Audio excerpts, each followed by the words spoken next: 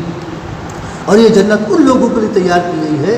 جو اپنی زندگی کو تقویٰ کے ساتھ گزارتے ہیں، احتیاط کے ساتھ گزارتے ہیں۔ تقویٰ کا ترجمہ ہم عموماً احتیاط کر دیا کرتے ہیں۔ ظاہر ہے کہ تقویٰ کا مطلب یہ کہ اللہ تعالیٰ کے ڈر کے ساتھ، اور جب اللہ تعالیٰ کا ڈر ہوگا تو انسان کی احتیاط کے ساتھ اپنی زندگی گزارے گا، اپنے قدم پھونک پھونک کر رکھے گا کہ کہیں بھی کسی بھی موقع پر اللہ تعالیٰ کی نافرمانی نہ ہو جائے، نہ چھوٹے انداز میں نہ بڑے انداز میں۔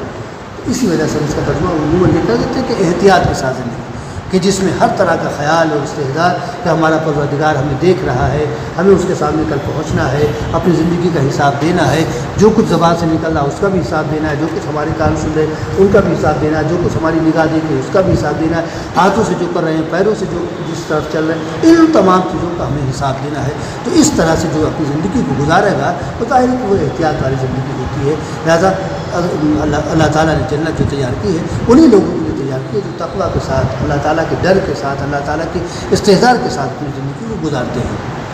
اب یہ استحضار اور تقویٰ یہ ایسی کیفیت ہے کہ جس کا ہم اور آپ اندازہ نہیں کر سکتے۔ ظاہر کے اعتبار سے ایک ہمارا مزاج بھی بگڑ چکا ہے، ظاہر کے اعتبار سے ہم نے کسی کو بھی اچھی ظاہری وضاحت میں دیکھا بھائی یہ بہت تقویٰ والا ہے، کسی کو 5 وقت مسجد سے نکلتے دیکھا ہے، حدیث میں ہے کہ جس کو تم مسجد سے بار بار نکلتے دیکھو، 5 وقت نکلتے دیکھو، اس کے ایمان کی گواہی دو۔ لیکن ٹھیک ہے ایمان اپنی جگہ پر، لیکن کیا اس کے اندر تقویٰ بھی ہوگا؟ بہت سارے اللہ کے بندے ایسے ہیں کہ کچھ لا علمی کی وجہ سے اور کچھ اپنے ذوق کی وجہ سے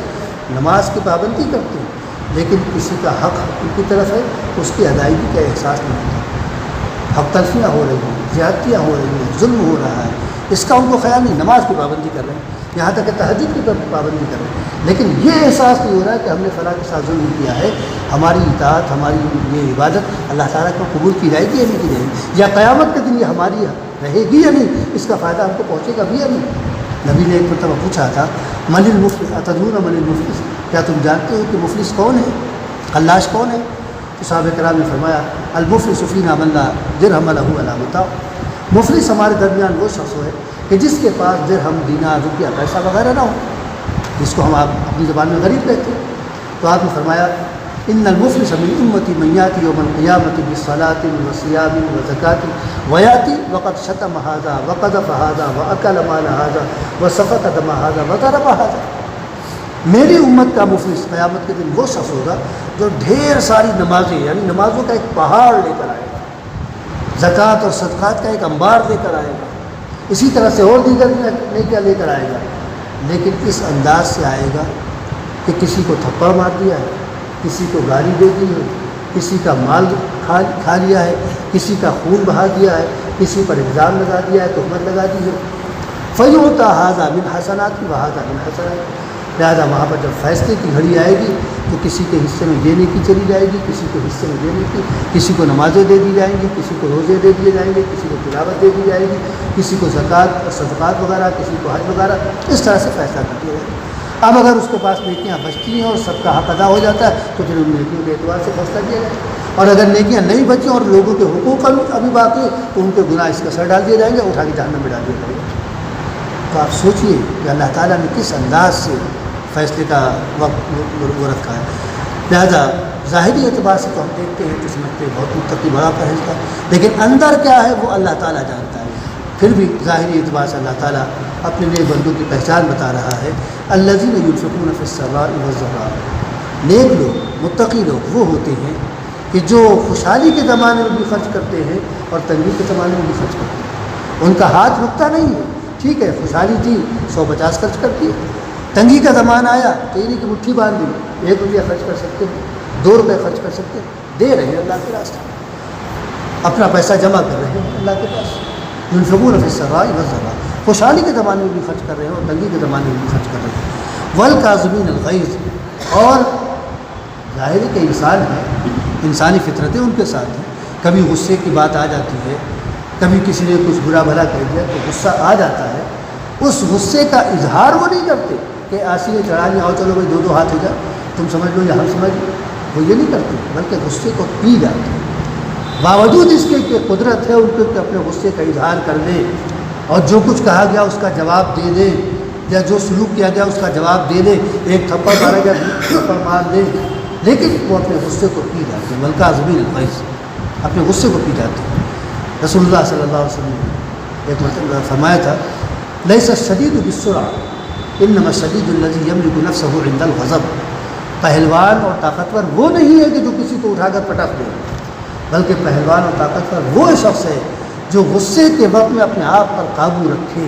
وہ حقیقت میں پہلوان اور طاقتور ہے۔ والکاظمین الغیظ، غصے کو جو پی جاتے ہیں، والعافین عن الناس، اور لوگوں سے ان کی زیادتیوں، ان کے برے سلوک پر انتقام نہیں لیتے ہیں، بلکہ عفو درگزر سے کام لیتے ہیں، نظر انداز کرتے چلو بھی ہوگا، وہ نہیں سمجھے انہوں نے اس طرح سے کہہ دیا، وہ نہیں سمجھے انہوں نے ایسا شروع کر دیا۔ ہمیں تو سمجھنا چاہیے ہماری ذمہ داری کیا ہے۔ اگر اس چیز کو ہر ایک سمجھ لے کہ ہماری ذمہ داری کیا ہے تو معاشرے سے بے شمار برائیاں دور ہوں۔ لیکن ہمارا تو معاملہ یہ ہے کہ کسی نے ہم کو اگر برا کہا ہے، کسی نے ہم کو گالی دی تو ہم بڑھ چڑھ کر گالی دیں، ہم بڑھ چڑھ کر اس سے انتقام لیں، یہیں سے معاشرے کے اندر برائی کا دائرہ بڑھتا چلا جاتا ہے۔ لیکن اسلامی معاشرہ ایسا ہونا چاہیے کہ جس میں یہ صفات جو اللہ تعالیٰ نے بیان کرا وہ ہونی چاہیے کہ غصہ آیا، غصے کا اظہار کر سکتے ہیں، انتقام لے سکتے ہیں، لیکن غصہ پی لیں۔ والعافین عن الناس، اور چھوٹی موٹی باتیں یوں ہی نظر انداز کر دیتے ہیں۔ واللہ یحب المحسنین، اور اللہ تعالیٰ کی نیکی کرنے والوں کو، اچھا سلوک کرنے والوں کو پسند کیا کرتا ہے، جو ایک دوسرے کے ساتھ اچھا سلوک کرتے ہیں، اچھا برتاؤ کرتے ہیں، ہر وقت انتقامی کارروائی میں نہیں رہتے، ہر ایک کے دل میں ایک دوسرے کی محبت اور ایک دوسرے کی مربت ہوتی ہے، اللہ تعالیٰ ایسے لوگوں کو پسند کرتا ہے۔ اور پھر اہل ایمان کا تو معاملہ ہی عجیب و غریب ہے۔ اہل ایمان تو ایک دوسرے کے ساتھ اس طرح سے ہے جیسے کہ یہودی آپس میں پیوست تھے،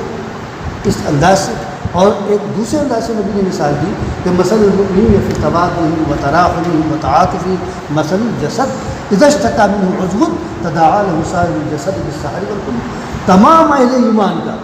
چاہے رشتہ ہو یا نہ ہو، جان پہچان ہو یا نہ ہو، علاقے کے ہوں یا دوسرے علاقے کے ہوں، کبھی زندگی میں دیکھا ہو یا نہ دیکھا ہو، اہل ایمان کے ساتھ ایک دوسرے کا تعلق اس انداز سے ہوتا ہے، محبت کے اعتبار سے، غربت کے اعتبار سے، اور ایک دوسرے کی دلجوئی وغیرہ کے اعتبار سے، جیسے جسم کے تمام اعضاء ایک دوسرے کے ساتھ ہوتے ہیں کہ اگر جسم کے کسی حصے کو تکلیف پہنچتی ہے تو اس تکلیف میں پورا جسم شریک ہو جاتا ہے۔ چھنگلیا میں چوٹ لگی ہے یا کاٹا ٹوٹ گیا ہے تو دماغ تک تکلیف پہنچتی ہے، اور جسم کے سارے حصے دماغ کے ساتھ اس تکلیف میں شامل ہو جاتے ہیں۔ اگر اس کی وجہ سے جسم کو بخار آ رہا ہے تو پورا جسم گرم ہو جائے گا، اگر اس چھوٹی سی تکلیف، چھنگلیا میں جو تکلیف ہے، اس تکلیف کی وجہ سے انسان بے خوابی کا شکار ہو رہا ہے تو جسم کے تمام اعضاء، یہ نہیں کہتے بھائی تکلیف تمہیں تم جھیلو ہم جانے سو لیں، سارے اعضاء جاگتے ہیں اس کے ساتھ۔ ٹھیک یہی انداز تمام اہل ایمان کا ایک دوسرے کے ساتھ محبت و مربت کا ہونا چاہیے یا ہوتا ہے۔ اللہ تعالیٰ نے ان آیات میں اہل ایمان کو تنبیہ بھی کی ہے، بالخصوص حرام سے، اور ایک خاص حرام چیز یعنی ربا اس کے بارے میں، اور ان کے اندر جو صفات اعلیٰ قسم کی ہونی چاہیے ان کا ذکر کیا ہے، اور جنت کی طرف بڑھنے اور اس کا اپنے آپ کو خطا بنانے کا جو طریقہ ہے وہ اللہ تعالیٰ نے بیان کیا ہے، اور نبی کی اطاعت اور اپنی اطاعت کا حکم دیا ہے۔ اگر ان تمام چیزوں کو ہم حفظ جان بنا لیتے ہیں اور زندگی ہماری ان تمام باتوں پر گزرتی ہے تو انشاءاللہ کل جب اللہ تعالیٰ کے سامنے حاضری ہوگی تو کسی قسم کی کوئی ندامت اور کسی قسم کی کوئی شرمندگی نہیں ہوگی، بلکہ سرخروئی کے ساتھ اللہ تعالیٰ کے دربار میں ہوں گے، اور وہاں سے انشاءاللہ جنت کا پروانہ ملے گا، اور بڑی عزت اور بہت ہی تکریم کے ساتھ ایسے تمام لوگوں کو جنت کی تجویز تک پہنچایا جائے گا۔ اللہ تعالیٰ ہم تمام مسلمانوں کو اپنی تمام ہدایات پر عمل کرنے کی توفیق